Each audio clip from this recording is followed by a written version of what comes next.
नमोस्तु नमोस्तु। नमो अरिहंताणं, नमो सिद्धाणं, नमो आयर्याणं, नमो वज्रायाणं, नमो लोये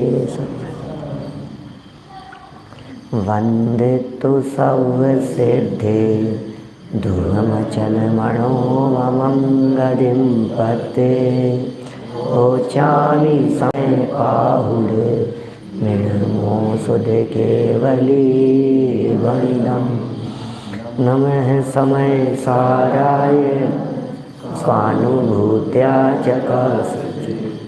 चित्स्वभावाय भावाय सर्वभावांतर जिन स्वानुभूति से घेरी मम स्वानुभूति मधि चिरी विमल धारा जैन श्रुत आनंद अमृत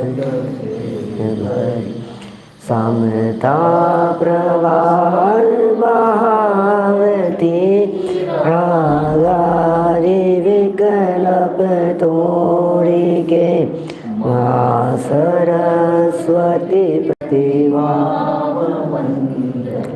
दृष्टि निज में जोड़ी के दृष्टि निज में जोड़ी के। ग्रंथराज समयसार जी यहाँ विराजमान हैं। श्रीमद् भगवत कुंद कुंदाचार्य देव प्रणीत यह अद्भुत अनुपम रचना है। भाग्य तो हमारा ही है, हमारे ही भाग्य से तो ये सारी बातें लिखी गई है। एक एक बात आचार्य देव के अंतर की गहराई से ही निकली है। कर्ता कर्म अधिकार है और कर्ता कर्म की चर्चा कर रहे थे, कौन किसका करता है। पीछे ये प्रकरण दिया था कि आत्मा कर्म का करता है या नहीं है, आत्मा कर्म बांधता है या नहीं बांधता है। तो जवाब तो इसी तरह के आए थे कि आत्मा आत्मा का काम करता है और कर्म कर्म का काम करता है। जड़ पुद्गल कर्म है, ये पुद्गल पुद्गल का काम करते हैं और चेतन चेतन का काम करता है। चेतन यदि पुद्गल का काम करने लगे या पुद्गल यदि चेतन का काम करने लगे तो मतलब कितनी परतंत्रता हो जाएगी, हम कल्पना भी नहीं कर सकते। माने पुद्गलों का काम पुद्गल रूप से और चेतन का काम चेतन रूप से, यही वस्तु व्यवस्था है। एक द्रव्य दूसरे द्रव्य का काम नहीं करे, एक द्रव्य दूसरे द्रव्य में हस्तक्षेप नहीं करे, एक द्रव्य दूसरे द्रव्य में किसी तरह का कोई सुधार बिगाड़ नहीं करे। ऐसी ही जगत की व्यवस्था है। जब सुंदर व्यवस्था ऐसी बतला दी गई तो फिर कर्म मेरा बिगाड़ता है, कर्म का उदय ने मेरा बिगाड़ दिया, ऐसा पाप कर्म का उदय आया इसलिए मैं दुखी हो रहा हूँ। अरे तुम अपने वर्तमान परिणामों से दुखी हो, कर्म के उदय की ताकत नहीं है जो तुम्हें दुखी कर सके। कितना कर्म का उदय आए जो इस जीव को दुखी कर देवे, कर नहीं सकता है। कर्म का उदय जड़ है, वो चेतन में रंच मात्र भी सुधार बिगाड़ करने का काम नहीं करता है, चलती ही नहीं है। कर्म की चेतन में चल सके ऐसा होता ही नहीं है किसी भी रूप में। इसलिए निश्चिंत हो जाओ, निर्विकल्प हो जाओ, दुखी और परेशान होने की ज़रूरत नहीं है। जब ये बातें पीछे समझाई जा रही थी तो शिष्य ऐसा प्रश्न करता है या शिष्य के चित्त में ऐसा प्रश्न उत्पन्न होता है, तो फिर कर्म कौन बांधता है? क्या कर्म कौन बांधता है? शिष्य के दिमाग में बात तो आएगी और आनी ही चाहिए कि फिर ये सारा बंधन का क्या होगा। यदि आत्मा सिर्फ जानन क्रिया का करता है, जानने का ही काम करता है, कर्म कर्म का काम करते हैं, तो फिर आत्मा कर्म बांधता है कि नहीं बांधता है? फिर कर्म कौन बांधता है? फिर कर्म अपने आप ही बंध जाते हैं क्या? अपने आप ही कर्म बंधेंगे क्या? ये कुछ जिज्ञासाएं चित्त में उत्पन्न हुई और इन जिज्ञासाओं का समाधान करते हुए ये आगामी गाथाएं प्रस्तुत की गई। पीछे से प्रकरण ऐसा ही चल रहा था। ज्ञानी तो ज्ञान क्रिया करता है, अज्ञानी अज्ञान भाव करता है। अज्ञानी के सारे भाव अज्ञानमय हैं, ज्ञानी के सभी भाव ज्ञानमय हैं। ये बातें सिखाई जा रही थी, समझाई जा रही थी। और ज्ञानमय भाव और अज्ञानमय भाव का अर्थ क्या किया? ज्ञान का नाम ज्ञानमय भाव और अज्ञान का नाम अज्ञानमय भाव ऐसा नहीं है। यहाँ ज्ञान और अज्ञान शब्द के जो प्रयोग किए उसमें ज्ञान शब्द का अर्थ ज्ञान गुण की पर्याय नहीं। ज्ञान भाव कौन से गुण की पर्याय है? अशोक पाटनी जी साहब बोलो। ज्ञान भाव ये कौन से गुण की पर्याय है? अज्ञान भाव ये कौन से गुण की पर्याय है? बोलो। श्रद्धा की चर्चा है, किसने बोला? बहुत बढ़िया। माने ये जो चर्चा सुनने में तो ऐसी लगेगी आपको ये कैसी बात कर रहे हो। अज्ञान भाव में अकेला अज्ञान नहीं है, अज्ञान भाव में मिथ्यात्व भी है, अविरति भी है, प्रमाद भी कह दो, कषाय भी है और योग भी है। इन सब का नाम अज्ञान भाव है। सब रूप परिणमन करने का नाम अज्ञान भाव है। मैं कल की बात को बहुत तो रिपीट नहीं करूँगा, लेकिन फिर भी इतना तो मैं ज़रूर बतलाना चाहता हूँ कि उमा स्वामी आचार्य देव ने 5 कारण बतलाए, कुंद कुंदाचार्य देव ने 109 नंबर गाथा में 4 कारण बतलाए और कुंद कुंदाचार्य देव उमा स्वामी ने जो 5 बतलाए थे उसमें प्रमाद को छोड़ दिया था और कुंद प्रमाद को शामिल किया था उमा स्वामी आचार्य ने। और कुंद कुंदाचार्य देव ने जो 109 नंबर गाथा में लिखा वहाँ प्रमाद को छोड़ दिया था। तो उमा स्वामी आचार्य की दृष्टि से बंध के 5 कारण हो गए, कुंद कुंदाचार्य देव की दृष्टि से 4 हो गए। लेकिन भली होनहार समझो कि कुंद कुंदाचार्य देव ने फिर यहाँ 132 से 36 तक की गाथाओं में आकर 5 बता दिए, तो हमें संतुष्टि हो गई कि कुंद कुंदाचार्य और उमा स्वामी आचार्य दोनों एक ही हो गए। दोनों ने 5-5 बातें कह दी, है ना। लेकिन जब 5 के नाम गिने तो पता लगा इनके 5 अलग हैं और इनके 5 जो हैं उसमें से 4 तो कॉमन हैं और 1 अलग है। कुर्सी इधर लगा दो, हाँ यहाँ लगा दो। क्या कहा? 5 में से अभिनंदन जी वैसा 5 कारण जो बंध के बताए उनमें से 4 कारण तो कुंद कुंदाचार्य और उमा स्वामी आचार्य के समान हैं। अब 5वां कारण जो बतलाया वो उमा स्वामी आचार्य देव ने प्रमाद बताया और कुंद कुंदाचार्य देव ने प्रमाद नहीं बतलाया पहले तो, और फिर बाद में अज्ञान शब्द का प्रयोग कर दिया। अब क्या करें?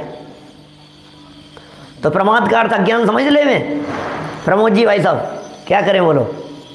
प्रमाद का अर्थ अज्ञान समझ ले में, क्योंकि वही एक्स्ट्रा दिख रहा है, वही अलग दिखाई दे रहा है। बाकी 4 तो मिथ्यात्व की जगह तो मिथ्यात्व है, अविरति की जगह अविरति है, कषाय की जगह कषाय है, योग की जगह योग है। अब एक तरफ प्रमाद है और एक तरफ अज्ञान है, क्या करें? तो फिर जब हमने यहाँ चर्चा की तो कहा नहीं भाई ऐसा नहीं है। यहाँ अज्ञान का अर्थ प्रमाद नहीं लगाना, अपितु अज्ञान का अर्थ ये 5 भाव लगाना, ऐसा अर्थ है। रमेश जी दाऊ साहब अभी चले गए, निकलना था उनको, लेकिन कल उन्होंने मेरे से पूछा कि ये कैसे होगा, अज्ञान में 5 कैसे गर्भित कर लिए? ये तो जैसे नहीं थी अज्ञान, क्योंकि ये बन नहीं रही है ना यहाँ, इन्होंने तो अलग से बतलाए हैं, आप कह रहे उसी में शामिल है। उन सब के समुदाय का नाम है कि इन्होंने मिथ्यात्व अविरति अज्ञान कषाय योग नहीं लिया। ध्यान देना, मिथ्यात्व अविरति अज्ञान कषाय योग ऐसा नहीं लिया। अज्ञान फिर मिथ्यात्व अविरति कषाय योग लिया है। क्या फर्क है? क्रम का फर्क है ना? क्या नवीन पाटनी जी साहब, क्रम का फर्क है ना? और इस क्रम के फर्क का मतलब क्या है? पहले उन्होंने अज्ञान की बात कर दी और पहले अज्ञान की बात करके कह दिया कि इस अज्ञान के ही रूप है मिथ्यात्व अविरति कषाय। क्या? और ये बात हम नहीं कह रहे हैं अकेले, हम तो कहाँ से कहेंगे? हमारे सामने तो पूरी लंबी परंपरा है। क्या? ये बात यदि दादा ने नहीं खोली होती तो हम तक कहाँ से आती? ये बात यदि गुरुदेव ने नहीं खोली होती तो कैसे आगे बढ़ती? ये बातें यदि जयचंद जी छाबड़ा साहब ने नहीं कही होती तो कैसे जान लेते?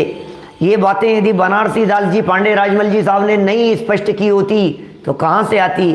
अरे इसका स्पष्टीकरण तो जयसेनाचार्य देव ने भी किया। और इतना ही नहीं, अमृत चंद्राचार्य देव ने कुंद कुंद स्वामी के हृदय में बैठ करके ये रहस्य निकाला कि यहाँ अज्ञान भाव शब्द का प्रयोग मिथ्यात्व अविरति और कषाय योग के अर्थ में समझना चाहिए। मिथ्यात्व भी अज्ञान भाव है, अविरति भी अज्ञान भाव है, कषाय भी अज्ञान भाव है और योग भी अज्ञान भाव है।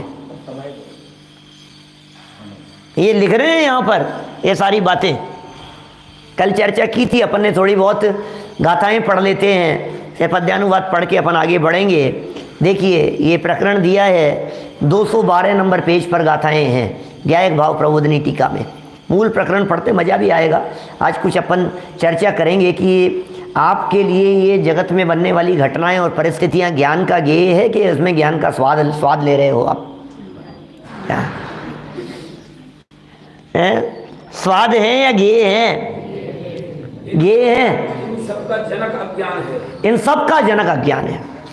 इसलिए वो जुगल जी बाबू जी के नहीं, दादा के शब्द, अज्ञान विधाता है इनका, निश्चित चैतन्य विरोधी है। शुभ अशुभ वृत्ति एकांत दुख अत्यंत मलिन संयोगी है। अज्ञान विधाता है इनका, निश्चित चैतन्य विरोधी है। क्या? इन मिथ्यात्व का विधाता कौन है? मिथ्यात्व का जन्मदाता कौन है? अविरति कषाय योग का जन्मदाता कौन है? अज्ञान। अज्ञान क्या भाई? चेतन संघवी जी अहमदाबाद वाले, बोलो क्या लिख रहे हैं? चलो गाथाएं पढ़ते हैं। अरे बहुत मार्मिक प्रकरण है, बहुत मज़ेदार प्रकरण है।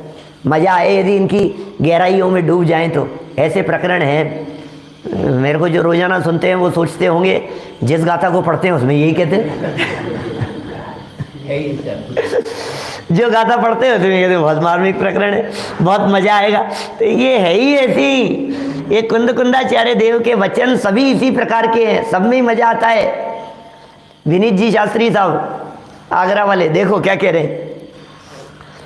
अन्नाण स उदो जाजीवाणम अतच उवलधि मिच्छत सदुदो जीवस असदहाणतम उदो असंजम सदु जम जीवाणम हवे अविरमणम जोदु कलु सोव ओगो जीवाणम शोकसा उदो तम जान जोग उदयम जो जीवाणम तु चिट्ठ ओछाओ सोहणम सोहणवा कायम वो विरधि भावो वा हे देसु हे दुभूदेसु कम इव गणागदम जमतु हरिणम दे अठविहम नानावर्णादिभावेहिम तम खलु जीवनिबद्धम कम इव गणागदम जय्या तैया दुजो हो दिरेदो जीवो परिणाम वाणम। मोबाइल में खुला है आप लोगों के? पद्यानुवाद बोलिए सब मिल करके। निज तत्व का ज्ञान ही बस उदय है अज्ञान का।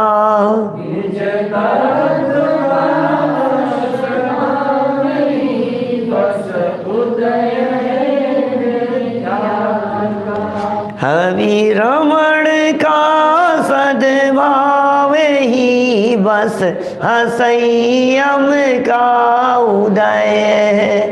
उपयोग की कलुषता ही कषायों का उदय है।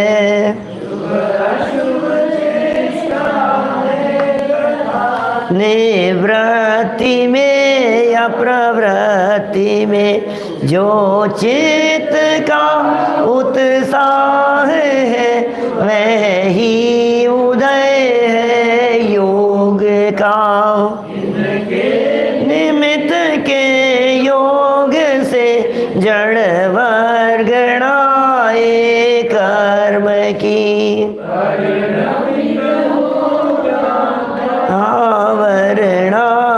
वसुविधि इस तरह वसुविध कर्म से आबद्ध जिए जब हो तभी अज्ञानमय निज भाव का हो हेतु जिए जिनवर कही। क्या कह रहे भाई साहब? ये कह रहे हैं पहले तो इन पांचों की परिभाषाएं बतला दी। मैं अज्ञान क्या होता है, मिथ्यात्व क्या होता है, अविरति किसे कहते हैं। सारा जगत मिथ्यात्व का स्वरूप नहीं समझता। अविरति क्या होती है हम नहीं जानते। कषाय की ऐसी परिभाषा समय सार के अलावा अन्य कहीं नहीं मिलेगी। भाई दीपक गंगवाल बोलो, ये परिभाषा आपको नहीं मिलेगी कहीं भी। क्या ऐसी परिभाषाएं समय सार की है, ये दिव्य दृष्टि का कमाल है। किसे कहें कषाय? बोले उपयोग की है कलुषता। क्या उपयोग की है कलुषता ही। वज्रसेन जी साहब, उपयोग की है कलुषता ही कषायों का उदय है। क्या कषायों का उदय तो कलुषता का नाम है। कषायों का उदय वो कर्म के उदय का नाम नहीं है। ये कलुष यहां हो रहा है। शुभ अशुभ चेष्टाएं ये योग नहीं है। शुभ अशुभ चेष्टाओं में जो तुम्हारे चित्त का उत्साह है वो योग है, वो असली योग का उदय है। कितने सुंदर यहाँ परिभाषाएं दी है। अविरमण का सद्भाव, अविरमण का सद्भाव, अंदर में जो अविरमण का सद्भाव है वही उदय है असंयम का। तो सबकी यहाँ परिभाषाएं प्रस्तुत कर दी गई। देखिए पीछे अनुवाद पढ़ के टीका की तरफ बढ़ते हैं अपन लोग। वापस एक बार परिभाषाएं दोहरा लेते हैं अनुवादकर्ताओं की शरण में चलकर। जीवों के जो अतत्व की उपलब्धि है, जीवों के जो अतत्व की उपलब्धि है, अतत्व की उपलब्धि माने मिथ्या श्रद्धान, श्रद्धा का विपरीत पना, तत्व संबंधी जो अज्ञान है। अतत्व की उपलब्धि माने तत्व प्राप्त नहीं है, तत्व ज्ञान का विषय नहीं है, तत्व की रुचि नहीं है, तत्व को जाना नहीं है, तत्व को समझा नहीं है। तत्व के संबंध में जो अज्ञान है वह अज्ञान का उदय है। ये तो अज्ञान का उदय है, ठीक है। और तत्व का जो अश्रद्धान है, दो शब्द दिए, एक कहा अनुपलब्धि, तत्व की अनुपलब्धि या अतत्व की उपलब्धि, एक ही बात है। अतत्व की उपलब्धि या तत्व की अनुपलब्धि, ये तो है अज्ञान। अब तत्व की अनुपलब्धि जो है वो क्या दिखा रही है? वो दिखा रही है कि मिथ्यात्व है, अविरति है, कषाय योग के साथ में इसका तादात्म्यपना दिखाई दे रहा है, तब इसे तत्व की उपलब्धि नहीं है। ये भाव अमृत चंद्राचार्य निकालेंगे नीचे, ये अमृत चंद्राचार्य देव ये रहस्य बतलाएंगे। देखिए लिख रहे हैं आगे, जो तत्व का अश्रद्धान है वो अश्रद्धान मिथ्यात्व का उदय है। जो अविरमण है, अत्याग का भाव है, वो असंयम है, असंयम का उदय। जो मलिन उपयोग है, वह कषाय का उदय है। जो शुभ या अशुभ प्रवृत्ति रूप या निवृत्ति रूप चेष्टा का उत्साह है, उसे योग का उदय जानो। इन उदयों के हेतुभूत होने पर,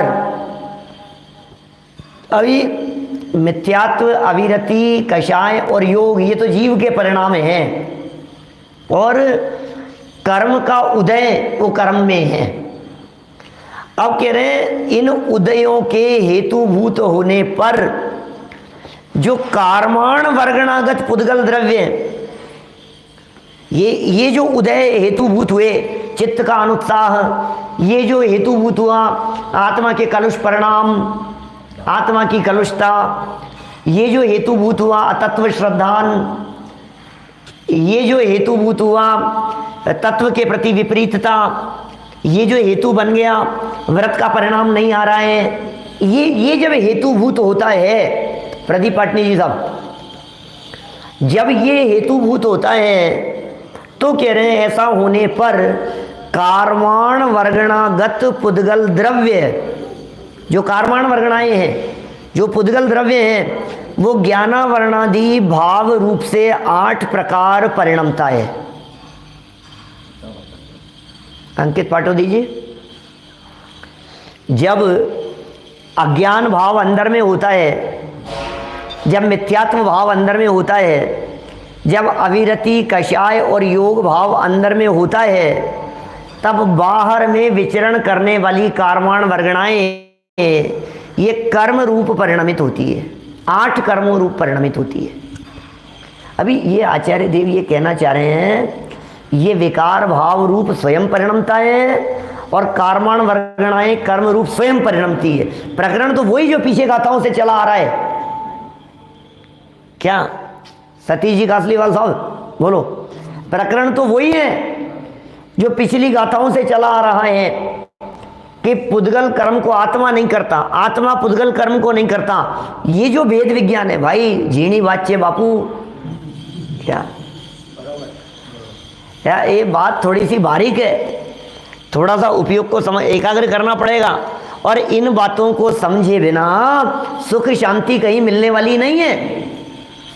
इसलिए आप ये सोचो, अरे यार हमें तो कोई ऐसी बात बतला दो कि वो खाना कैसे बनाएंगे, कि क्या बनाएं और क्या खाएं, और क्या भक्ष्य है और क्या भक्ष्य है, कैसे चलें कैसे बोलें, हमें तो कैसे ऐसी बात बतला दो कि घर में परिवार में शांति कैसे रहे। अरे ये सारे परिवार की शांति की बात कर रहे हो। तुम्हारा परिवार बदल जाए तो भी शांति, परिवार नहीं रहे तो भी शांति, और अनंत काल के लिए शांति शांति, वो उपाय बतला रहे हैं। तुम टेम्परेरी परिवार की शांति की बात कर रहे हो। फैमिली में शांति बनी रहे, मुझे घर में झगड़ा नहीं होवे, विवाद नहीं होवे, बच्चे कहने मानने लग जाए। अरे जब बच्चे नहीं होंगे तब क्या करेगा? अच्छा तेरे को यदि तथास्तु कह दिया जाए, चल बच्चे तेरे कहना मानेंगे, अब तू मर के देवगति में चला गया 3 दिन बाद, अब वहाँ बच्चे ही नहीं है क्या? अब ऐसे आशीर्वाद को लेके क्या करोगे कि बच्चे कहना मानने लग जाए, जहाँ बच्चे ही नहीं है क्या? साहब बच्चे नहीं, कोई बात नहीं, माता पिता मेरे अनुसार चलने लग जाए, भाई बहन मेरे अनुसार चलने लग जाए। अरे देवगति में ना भाई बहन है, ना माता पिता है, ना बाल बच्चे हैं, क्या होगा? ये नहीं साहब जो हमारे साथ में हो वो मेरा कहना मानने। अरे तू क्या बात कर रहा है? ये जो बातें बतला रहे हैं, ये बातें कैसी बतला रहे हैं? सही कहा जिग्नेश भाई, गुरुदेव के ही वचन हो सकते हैं ऐसे। अरे भाई तू पानी को छान करके तो अनंत बार पीता है, अनेक बार पिया तूने, एक बार राग को छान करके चैतन्य की अनुभूति करके देख। क्या अभक्ष्य यदि कुछ है तो राग अभक्ष्य है। क्या साहब पानी छानने की विधि भी बताओ ना।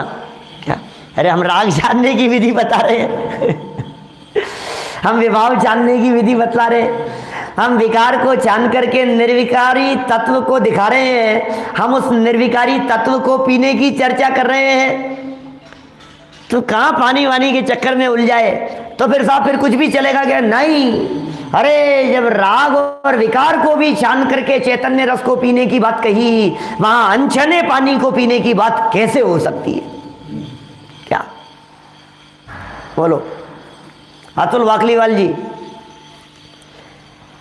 सोचना गंभीरता से जब हमने विभाव भावों को छानने की बात यहां कर रहे हैं, उनको ही जब छान लिया, अब पानी ये अभक्ष्य, अरे जब विभाव भाव के अभक्ष्य से ऊपर उठ करके बात कर रहे हैं क्या, तो इन जड़ अभक्ष्यों की क्या बात करें, ये तो दूर रह गए भाई साहब। भरत भाई देखो क्या लिख रहे हैं, बहुत मार्मिक शब्दावली है। इन उदयों के हेतुभूत होने पर, उदयों के हेतुभूत होने पर, ज्ञायक भाव प्रबोधनी टीका में पेज नंबर है 213 है, 213 नंबर पेज है पुस्तक का। इन उदयों के हेतुभूत होने पर, कौन से उदयों के हेतुभूत होने पर, क्या, मिथ्या प्रवृत्ति कषाय योग, अज्ञान, ये सब हेतु बने। ये किसके, ये कहाँ थे, ये तो अपने हैं, ये तो अंदर में, और ये हेतुभूत हुए। तो इनके हेतुभूत होने पर कारवाण वर्गणागत जो पुद्गल थे, जो पुद्गल परमाणु कारवाण वर्गणा रूप थे, वो सब ज्ञानावरणादि 8 प्रकार से परिणमित होने लगे। ज्ञानावरणादि 8 प्रकार से उनका परिणमन होने लगा, वे परिणमते हैं। और वो कारमाण वर्गणागत पुद्गल द्रव्य जब जीव से बंधता है, कारमाण वर्गणाएं जब जीव से बंधती है, तब जीव अपने अज्ञान में परिणाम भावों का हेतु होता है।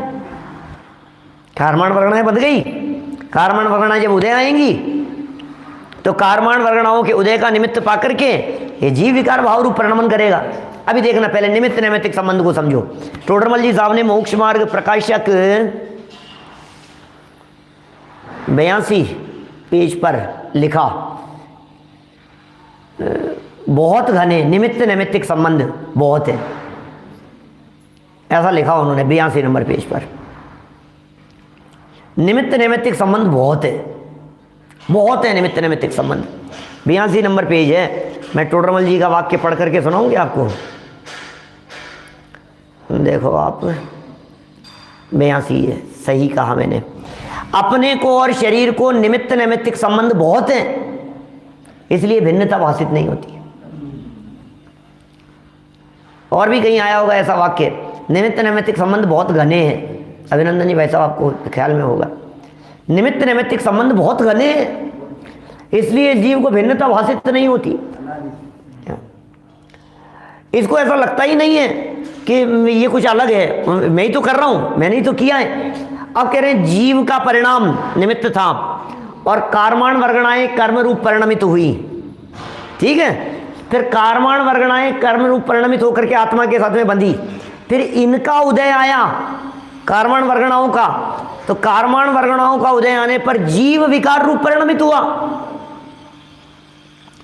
तो जीव ने विकार किया, कर्म बंधे, कर्म का उदय आया, वापस जीव ने विकार किया, जीव ने विकार किया, कर्म बंधे, कर्म बंधे, उदय आया तो जीव ने फिर विकार किया। ये श्रृंखला चल रही है और दोनों तरफ आए। अब ये कह रहे हैं बीच में कर्म को क्यों ला रहे हो, जब जीव ने विकार किया था तो कर्म बंधा था और फिर दोबारा जीव ने विकार भाव किया, तो विकार के ही फल में तो विकार किया, तो पुद्गल को मत लाओ बीच में, ऐसा ये कहना चाह रहे हैं।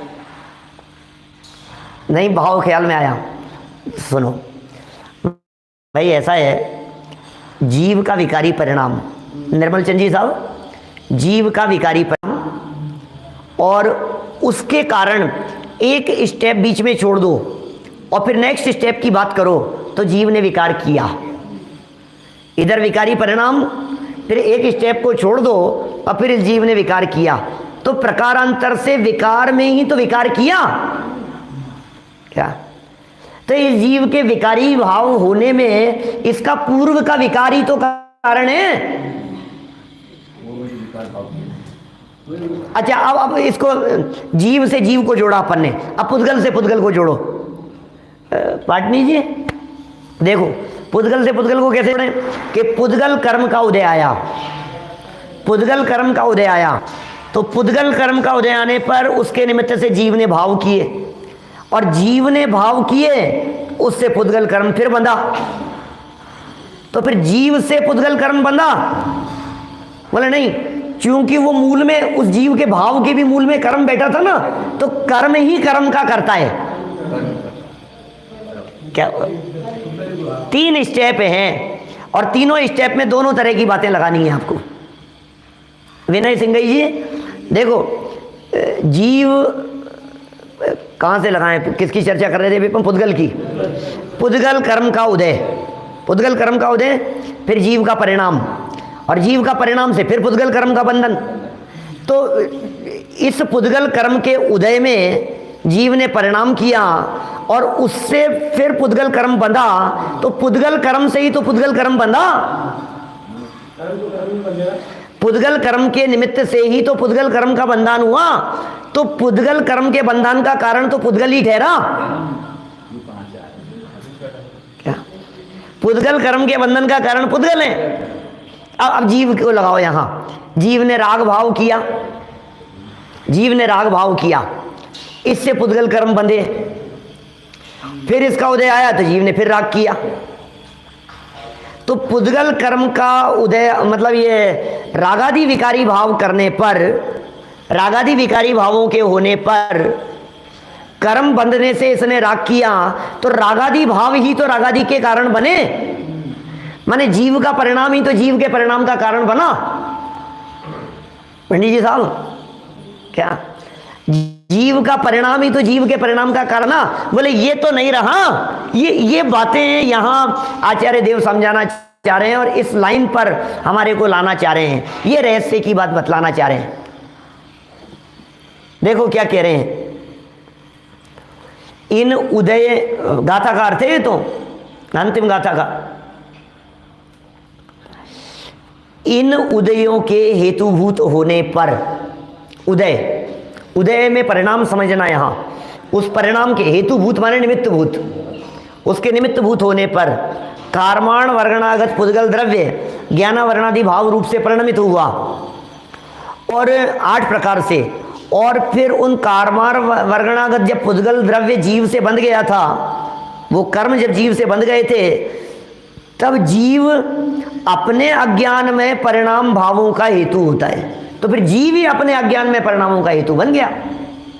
देखिए टीका में खोल रहे हैं इस बात को, इस बात का उल्लेख इन गाथाओं की आत्मख्याति टीका में भी है, जिसका भाव इस प्रकार है। भाव सुनो, अतत्व की उपलब्धि से, उन्हीं गाथाओं की टीका लिख रहे हैं, अतत्व की उपलब्धि से तत्व के, अतत्व की उपलब्धि से अर्थात तत्व के अज्ञान रूप से, अतत्व की उपलब्धि, अज्ञान भाव के ना, अतत्व की उपलब्धि को अज्ञान भाव कहा, तो इससे अर्थात तत्व के अज्ञान रूप से, तत्व के अज्ञान से ज्ञान में स्वाद रूप होता हुआ, अज्ञान रूप से ज्ञान में स्वाद रूप होता हुआ, अज्ञान रूप से ज्ञान में स्वाद रूप होता हुआ, इसका मतलब ज्ञान ज्ञान का स्वाद नहीं ले रहा है, ज्ञान अज्ञान रूप से ज्ञान में स्वाद आ रहा है। क्या बारीक बात है भाई, लेकिन कितनी गजब की बात है। क्या लिख रहे हैं, अज्ञान रूप से ज्ञान में स्वाद रूप हुआ, तो ज्ञान में जो स्वाद रूप हुआ वो ज्ञान में ज्ञान का स्वाद नहीं लिया, ज्ञान ने अज्ञान रूप का स्वाद लिया। ऐसा होता हुआ अज्ञान का उदय। देखिए, नवीन कर्मों के हेतु रूप यह अज्ञान भाव। अब ये अमृत चंद्राचार्य की लाइन देखना, जिसमें वो बात गर्भित होती है। कल अपन बात कर रहे थे 5 कारणों की। अरे इस अज्ञान में 4 हैं, ये लिख रहे हैं अमृत चंद्राचार्य। इस अज्ञान भाव का मतलब ये 4 है। मूल शब्द पढ़ता हूं, क्या लिख रहे हैं, अज्ञानमय भाव, सेकंड लाइन, टीका की सेकंड लाइन, यह अज्ञानमय भाव मिथ्यात्व, असंयम, कषाय और योग के उदय के रूप में 4 प्रकार के हैं। मतलब अब स्पष्ट हो गई कि नहीं बात? आप लोग यहाँ तो ऐसे सुन रहे हैं, लेकिन रोजाना सुनते हैं तो ग्रंथ लेके बैठते हैं या नहीं? हैं? क्या भाई सिद्धार्थ जी, बिना ग्रंथ के बैठते हैं? ग्रंथ लेते हैं ना? हाँ, बिना ग्रंथ के नहीं समझ में आएगा कुछ भी। ग्रंथ लेकर के बैठना, ग्रंथ होना जरूरी है। अरे अभी तो 1/3 भी नहीं हुआ है, चौथाया हुआ है अभी तो ग्रंथ अपना, 1/3 हुआ है ऐसा मान लो आप। अभी तो जितना हो चुका है, जितना चल चुका है, लगभग 241-42 प्रवचन हो गए, लगभग 250 हो गए, लगभग 400-500 प्रवचन और होंगे अभी तो। 327 चल रहा है 327 हुआ है क्या? इसमें 250 कैसे ख्याल में आ रहा है? 327 हैं? कितना नंबर है? 327। अच्छा, 327 नंबर का प्रवचन है। अभी तो 500 प्रवचन और होने कम से कम। चालू हुआ था। हाँ, मैं इसलिए कह रहा हूँ क्योंकि भाई जिनके पास में ग्रंथ नहीं हो वे ग्रंथ जरूर लेकर के बैठे। यदि कुछ तत्व की उपलब्धि करनी है तो, और आपके पास में यदि ग्रंथ नहीं हो तो 9990007475 इस नंबर पर व्हाट्सअप करें, मैसेज करें, एड्रेस भेजें, अपनी प्रतियों की संख्या भेजें, आपको निःशुल्क आपके घर पर वो पुस्तक पहुंच जाएगी। नंबर तो याद हो गया, 999990007475। क्या 9990007475। आप इस नंबर पर व्हाट्सअप कर दीजिए, आपके पास में ग्रंथ आपके घर पर बाय कोरियर पहुंच जाएगा। क्या अभिनंदन जी भाई साहब 2-3 हजार ग्रंथ भेज चुके अभी, ये संयम प्रकाश भी 3000 भेजे थे। क्या ये समय सार भी ऐसे ही घर घर पहुंच गए हैं, लोग सुनते हैं, खोल खोल करके बैठते हैं। फिर भी यदि नहीं हो, क्योंकि जब मैं सूचना देता हूं ना तब वो कहते हैं 10-20-25 ग्रंथों के ऑर्डर आ जाते हैं। फिर पहले शुरू में तो सब एक साथ गए हजारों की संख्या में, बाद में फिर जगते हैं थोड़ा सा कि नहीं चलो अब मंगा ही ले, रहना चाहिए। अरे समय सार, जिसके घर में समय सार नहीं है तो कैसा आत्मार्थी हो सकता है? कैसा जैनी है? देखो क्या कह रहे हैं नरेंद्र वाकलीवाल जी साहब, जरा सुनो। ये कह रहे हैं अज्ञानमय भाव, मिथ्यात्व, असंयम, कषाय और योग के उदय के रूप में 4 प्रकार के हैं। इसका मतलब जिन बंद के कारणों को अपन 5 समझ रहे थे गाथाएं पढ़ करके, टीकाकार कह रहे हैं ये अज्ञान रूप में 4 भाव हैं। एक अकेला ही अज्ञान भाव। अभी कहा ना पंडित जी साहब ने, अज्ञान विधाताएं, अज्ञान विधाताएं भाई साहब। क्या अज्ञान विधाताएं?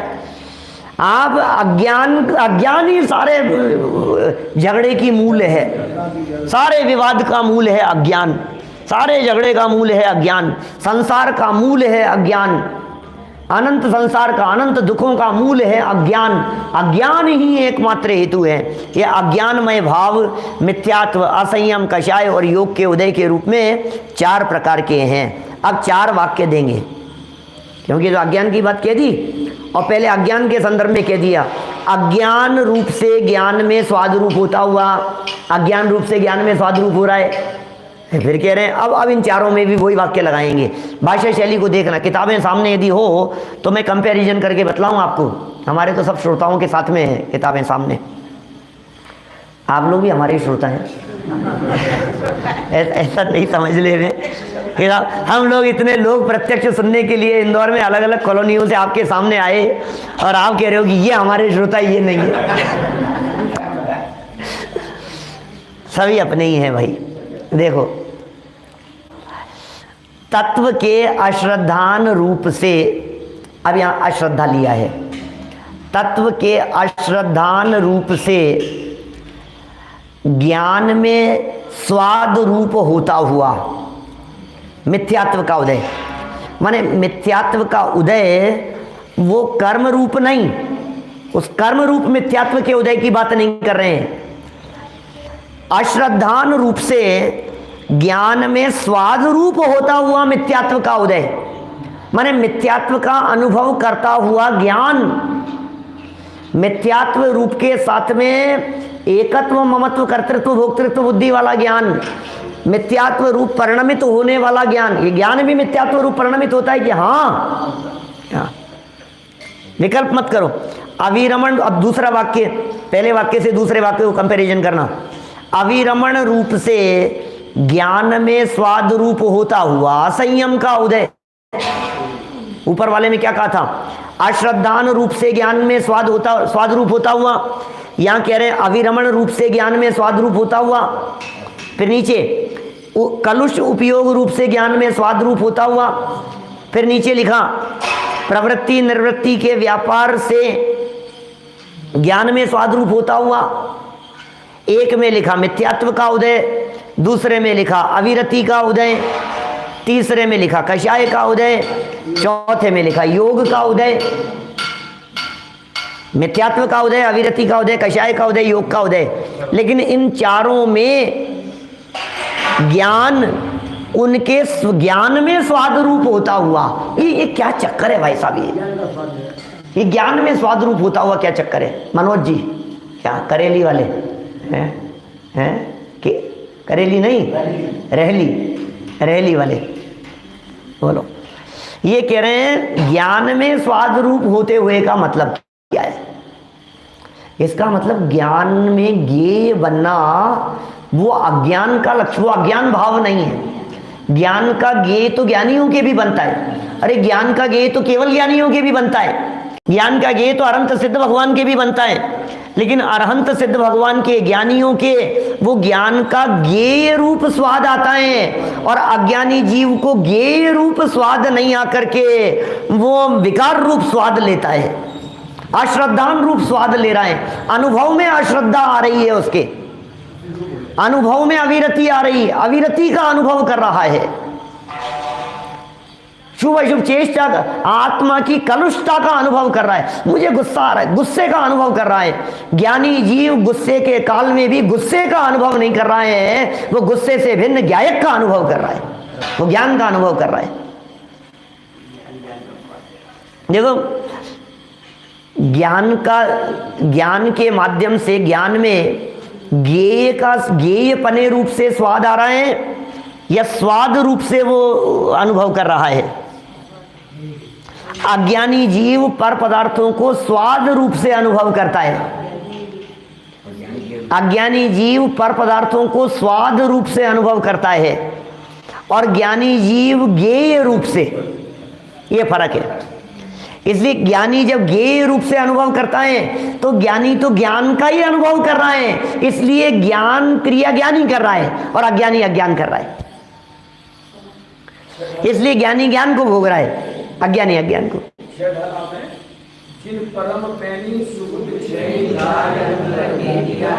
वनादि अनुरागादि ते निज भाव को न्यारा किया, चिद्भाव कर्म चिदेश करता, चेतना क्रिया तहाँ, तीनों अभिन्न अखिन्न शुद्ध उपयोग। अरे वो उसको भेद ही नहीं दिखाई देते हैं। जिन परम पैनी सुबुद्धि चैनी, डारी अंतर भेदिया, वर्णादि अनुरागादि ते निज भाव को, निज माही निज के हेतु निज कर, आप को आपे गयो, ज्ञाता ज्ञान गे मजार कछुबे धन रयो। क्या गजब की बातें हैं भाई साहब, मुझे अद्भुत बातें हैं ये। कहाँ से मिल गई है, कहाँ से आ गई है हमारे पास में? देखो भाई, आप भी कई बार ज्ञेय का स्वाद लेते हो, और ज्ञेय रूप आपके ज्ञान में किसी पदार्थ को ज्ञेय रूप से जानते हो और किसी पदार्थ को स्वाद रूप से जानते हो। जगत में घटने वाली जो घटनाएं हैं, थोड़ा सा बारीकी से समझने का प्रयत्न करना। सन्मति जी साहब कोलारस से बोलो, थोड़ा सा बारीकी से समझने का प्रयत्न करना कि जब जगत में घटने वाली घटनाओं को आप जानते हैं न्यूज़पेपर पढ़ के, तो आप ज्ञेय रूप से जानते हैं, ज्ञान का विषय बनता है। और जब उसी घटना में उसी घटना में कोई अपना जुड़ा हुआ होता है तो फिर उसका स्वाद आता है आपको। अपनापन जुड़ा है ना, क्या जब अपनापन जुड़ जाता है तो फिर स्वाद चालू हो जाता है। जब अपनापन नहीं जुड़ता है तो स्वाद नहीं आता है। तो ज्ञानी जीव का चूंकि पर के साथ में अपनापन नहीं जुड़ा है, इसलिए स्वाद नहीं आता है, ज्ञान का ज्ञेय बना रहता है। और जो अज्ञानी जीव है, वो अज्ञानी जीव का पर के साथ में अपनापन जुड़ा रहता है, इसलिए वो ज्ञेय मात्र नहीं रह करके उसका स्वाद रूप अनुभव करता है, इसलिए वो अज्ञानी है और ये ज्ञानी है। थोड़ी मेरी बारीक बात है भाई, क्या। और देखो कितने उदाहरणों से अब अपने ऊपर लगाइए ना प्रदीप पाटनी जी साहब, अब सुबह से शाम तक दिन भर में जो घटनाएं घट रही है उसके ऊपर जरा अप्लाई करके देखिए इन बातों को, कहीं भी लगाइए। आपने भोजन बनाते समय जब भोजन को चखा तो आपने सिर्फ किस लिए चखा था? नमक कम ज्यादा तो नहीं है, मीठा बराबर तो नहीं है, आपने ज्ञान का ज्ञेय बनाने के लिए, बराबर है ना, वो ज्ञान का ज्ञेय बनाने के लिए। और फिर जब बन जाने के बाद में थाली पर आकर के बैठते हैं तो फिर आप इसलिए नहीं देखते हैं कि नमक कम है या ज्यादा है, अब आप स्वाद लेते हैं। क्या क्या पहले क्या किया था? पहले जानना था, और अब क्या किया? उसका स्वाद ले रहे। क्या तो जब स्वाद लेते हैं, मजा आ गया, तो उस समय क्यों नहीं? उस समय तो जाना था। पड़ोसी के बच्चे के साथ में घटने वाली घटनाएं वो आपके ज्ञान का ज्ञेय बनती है, और अपने बच्चे के साथ में बनने वाली घटना और दुर्घटना है, हम उसको भोगते हैं, हम उसका अनुभव करते हैं, हम उसमें आनंद बनाते हैं, हम उसमें खेत खिन्न होते हैं। क्या आप देखो भाई, पड़ोसी के बच्चे हों, दूसरे लोग हों, किसी के बारे में, आईएएस जैन साहब, किसी के बारे में हमने जब ज्ञान प्राप्त किया, पता लगा हमारे को कि आईएएस जैन साहब के अभी मार्केट के बढ़ जाने पर इतना लाखों करोड़ों रुपयों का प्रॉफिट हो गया, और दूसरे ही दिन पता लगा कि मार्केट धराशायी हो गया, तो इनका लाखों करोड़ों रुपए का नुकसान हो गया। क्या जब बढ़ गया था तो हमने फ़ोन करके बधाई भी दी, क्या है, और जब आपको नुकसान हो गया तो हमने खेत खिन्नता भी व्यक्त किया, अरे अपने परिणामों को संभालना, कोई बात नहीं, ये तो उतार चढ़ाव चलता रहता है, इसमें क्या है, ये सब बातें भी कही। लेकिन ये सब ज्ञान का ज्ञेय मात्र ही था। क्या सब ज्ञान का ज्ञेय ही था, किसके साथ में क्या हुआ है, किसके साथ में क्या घट रहा है। अब जैसे ही अपने ऊपर बीतती है, क्या अपना नुकसान हो गया, ओम विहार वाले भाई साहब, क्या नाम, राकेश जी, जब अपनापन उसके साथ में, मेरा नुकसान हो गया, अब ये माथा पकड़ता है। अब क्या हुआ है? अब क्या हो रहा है? ये कह रहे हैं यहाँ शुभ अशुभ प्रवृत्ति या निर्वृत्ति के व्यापार से ज्ञान में स्वाद रूप होता हुआ, जब ज्ञान में स्वाद रूप होता है, किसका? अतत्व श्रद्धान जब ज्ञान में स्वाद रूप होता है, ये सारा काम अज्ञान का है, ये सारी मगजमारी सब अज्ञान कर रहा है। ये अज्ञान की वजह से ये मिथ्यात्व, अविरति माने असंयम, कषाय और योग। एक बात ध्यान देना, यहाँ जो मिथ्यात्व को छोड़कर बाकी तीन कारण कहे हैं, असंयम, कषाय और योग, इन्हें भी अज्ञान भाव कह करके पुकारा जा रहा है। चारों को अज्ञान भाव कहा ना। प्रश्न उठ सकता है इस तरह का, हमारे ज्ञानी विद्वानों ने प्रश्न उठाए हैं इस तरह के, गुरुदेव ने भी, जयचंद जी छाबड़ा साहब ने भी, जयसेनाचार्य देव ने भी, दादा ने भी अनुशीलन में खूब खोला है। ऐसी चर्चाएं आई सामने कि इन सबको आप अज्ञान जन्य कह रहे हो, अज्ञान भाव कह रहे हो इन सबको, और अज्ञान भाव तो अज्ञानी के होता है। अज्ञान भाव तो अज्ञानी के होता है। तो मिथ्यात्व चले जाने के बाद में जब अविरति, कषाय और योग सम्यक दृष्टि के होता होगा तो वो अज्ञान भाव है या नहीं है? नहीं समझ में आई बात? समझ में आ रही है क्या? मैंने मिथ्यात्व के चले जाने के बाद अविरति, कषाय और योग, ये अज्ञान भाव है या नहीं है? अज्ञान भाव में तो चार बातें ली ना, क्या अज्ञान भाव में तो चार बातें लिए। तो अच्छा, अभी अविरति भी चलेगी, अभी और आगे की बात करो, अभी छठे सातवें गुणस्थानवर्ती की बात करो, भावलिंगी संतों की बात करो, मिथ्यात्व भी नहीं है, अविरति भी नहीं है, तो कषाय और योग है, ये तो है ना। तो कषाय और योग जिनके हैं ऐसे मुनिराज के अज्ञान भाव है या नहीं है? है अभी देखो, समझना पड़ेगा बात को, बारीकी है थोड़ी सी क्या? अरे अपेक्षा से समझना पड़ेगा, सुनो भाई, दोनों गलत नहीं है, दोनों सही नहीं है, सुनो तो सही बात, तो क्या कह रहे हो सुनो एक बार। कषाय भाव, अच्छा अभी और एक कदम आगे चलो, कषाय भाव भी जिनका चला गया और जिन अरहंत भगवान के योग है मात्र, तो अज्ञान भाव है या नहीं है? अज्ञान का उदय है या नहीं है?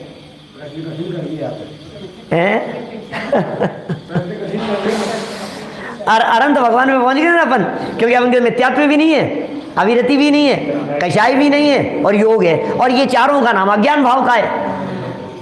अब चारों का नाम जब अज्ञान भाव कह दिया तो फिर योग का सद्भाव जिनके है उनके भी अज्ञान का सद्भाव हुआ कि नहीं? सुनो ध्यान देना, इन चारों को अज्ञान कह करके पुकारा है। जिस अपेक्षा से इन्हें अज्ञान कहा है उस अपेक्षा से अरहंत भगवान के भी योग का सद्भाव होने से अज्ञान है, घबराना नहीं, लेकिन अज्ञान भाव नहीं है। क्या क्या क्या समझना बारीक बात। ये अज्ञान के चार भेद किए ना क्या? अब अज्ञानी की जब बात करेंगे तो अज्ञानी मिथ्यात्व का स्वाद ले रहा है, अविरति का स्वाद ले रहा है, कषाय का स्वाद ले रहा है, योग का स्वाद ले रहा है, उसके ज्ञान में योग, इन सब का स्वाद आ रहा है। इसलिए ये चारों भाव अज्ञान भाव है, अज्ञानी के अज्ञानमय भाव है ये चारों। जब ज्ञानी हो जाता है तो इनका स्वाद नहीं लेता है, क्या ज्ञान होते हुए भाव नहीं लेते। हाँ, इसलिए एक्चुअल में क्या है, वास्तव में ये जो प्रकरण है ना, ये प्रकरण तो मिथ्या दृष्टि की मुख्यता से प्रकरण है। इसलिए मिथ्यात्व भाव, अविरति भाव, कषाय भाव, योग भाव, अज्ञान भाव, बोले ये अज्ञानी है क्या? क्या ये सब अज्ञानी है, ये सब अज्ञान भावी है। इसलिए ये इन सब का कर्ता अज्ञानी होता है, और ज्ञानी जीव न अविरति का करता है, न कषाय का करता है, न योग का करता। अच्छा, अरहंत भगवान योग के करता है या नहीं है? नहीं है ना, क्या? तो जब वो उनके योग के करता नहीं है तो योग उनके नहीं है, क्या? समझ में आ रही है बात? ये जब योग उनके है लेकिन जब वो योग के करता नहीं है तो खत्म हो गया, उनके अज्ञान भाव है ही नहीं, ज्ञान भाव के करता है। बड़ी अद्भुत बातें हैं और बड़ी अद्भुत गाथाएं हैं। कल इन गाथाओं को हम यहाँ इंदौर नगर में ही पूरा करेंगे। कल शाम तक हम दीवानगंज भोपाल पहुँच जाएंगे। कल शाम का प्रवचन भोपाल में होगा और परसों से 3 दिन हम समय सार को कुछ रोककर नए युवा साथियों के लिए 3 दिन हम चर्चा करेंगे कुछ अकर्तावाद के संदर्भ में।